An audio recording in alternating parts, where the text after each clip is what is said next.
Mengenal media pembelajaran di SD. Istilah media berasal dari bahasa Latin yang merupakan bentuk jamak dari medium.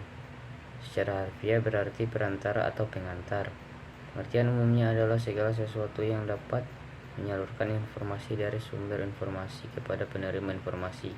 Media menurut ACACT adalah segala sesuatu yang digunakan orang untuk menyalurkan pesan, sedangkan JACE ini mengartikan media sebagai jenis komponen dalam lingkungan siswa yang dapat merangsang mereka untuk belajar. BRICS mengartikan media sebagai alat untuk memberikan perangsang bagi siswa agar terjadi proses belajar. Istilah pembelajaran lebih menggambarkan usaha guru untuk membuat belajar para siswa. Kegiatan pembelajaran tidak akan berarti jika tidak menghasilkan kegiatan belajar pada para siswa. Kegiatan belajar hanya akan berhasil jika si belajar secara aktif mengalami sendiri proses belajar. Nah, seorang guru tidak dapat mewakili belajar siswanya. Seorang siswa belum dapat dikatakan telah belajar hanya karena ia sedang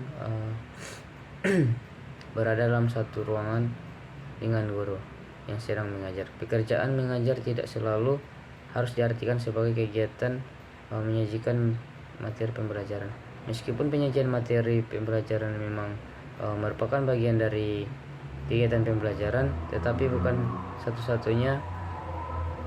bukanlah satu-satunya. Nah, masih banyak cara lain yang dapat dilakukan guru untuk membuat siswa belajar. Peran guru seharusnya dilakukan oleh guru. Guru adalah mengusahakan agar setiap siswa dapat berinteraksi secara aktif dengan berbagai sumber belajar yang ada.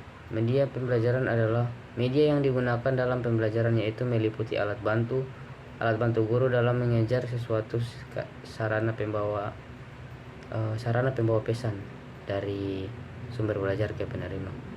Pesan belajar atau siswa. Sebagai penyaji dan penyalur pesan, media belajar dalam hal-hal tertentu bisa mewakili guru menyajikan informasi belajar kepada siswa.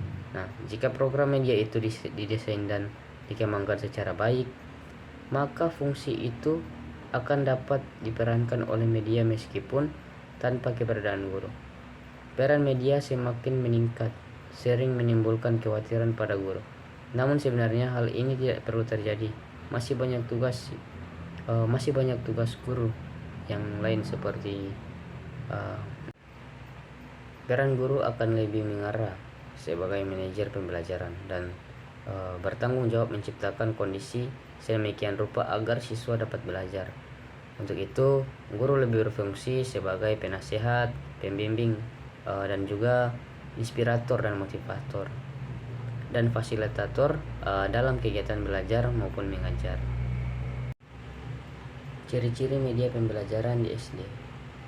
Gerlich dan Eli 1971 mengemukakan 3 ciri-ciri media yang merupakan petunjuk mengapa media digunakan dan apa-apa saja yang dapat dilakukan oleh media yang mungkin guru tidak mampu atau kurang efisien melakukannya. Yang pertama, 1. Ciri fikasatif atau visatif property. Ciri ini menggambarkan kemampuan media merekam, menyimpan, melestarikan, dan mengonstruksi sesuatu peristiwa atau objek. Suatu peristiwa atau objek dapat diurut dan disusun kembali dengan media sebagai fotografi, video tab, audio tab, disket komputer, dan film.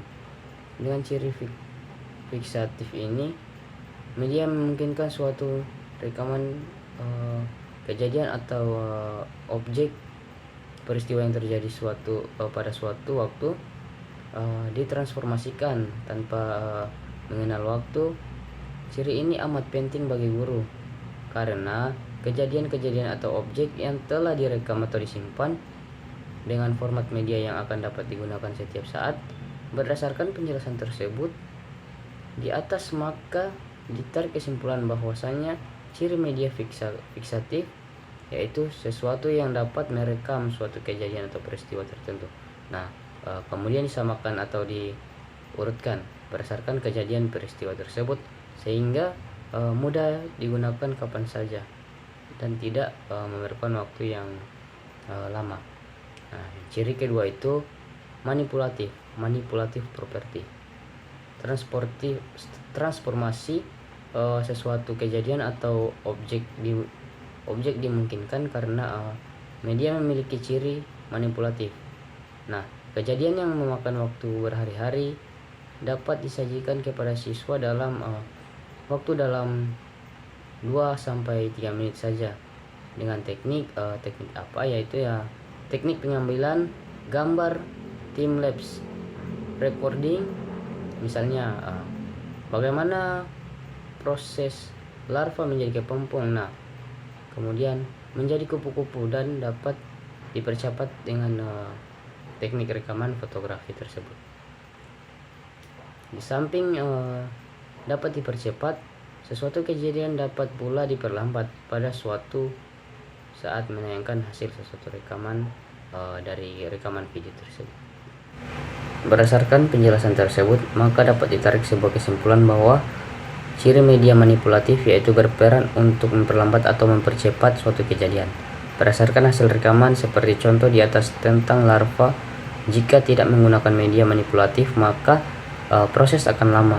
Sebab larva menjadi kupu-kupu membutuhkan beberapa minggu. Dengan menggunakan media manipulatif, maka siswa akan menjadi lebih paham dan mengerti karena prosesnya secara cepat dengan menggunakan media manipulatif.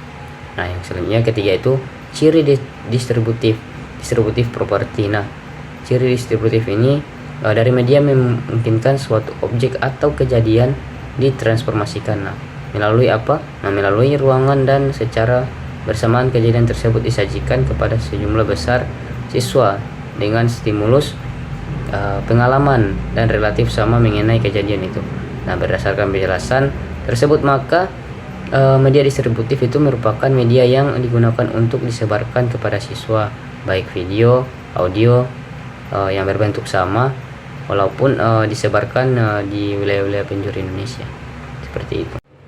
Cara memilih media di tingkat SD atau MI. Nah, berbicara tentang sekolah dasar merupakan suatu yang sangat luar biasa. Sebab mengapa? Bila seorang mengajar di SD akan menemukan suatu yang berbeda dengan mengajar di tingkat SLTP atau di tingkat-tingkat yang sudah di atas. Sebab di SD membutuhkan energi yang cukup sebenarnya cukup besar ya, karena guru akan lebih ikhlas dalam mengajar, sabar, dan ya seperti itu. Nah, menambahkan atau memasukkan materi pembelajaran kepada siswa yang kesehariannya lebih senang bermain daripada belajar. Nah, maka seorang guru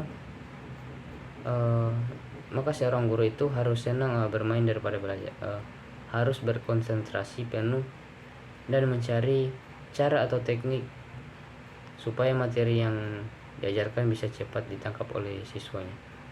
Nah, materi dan media merupakan suatu hal yang tidak biasa, yang sudah tidak bisa dipisahkan.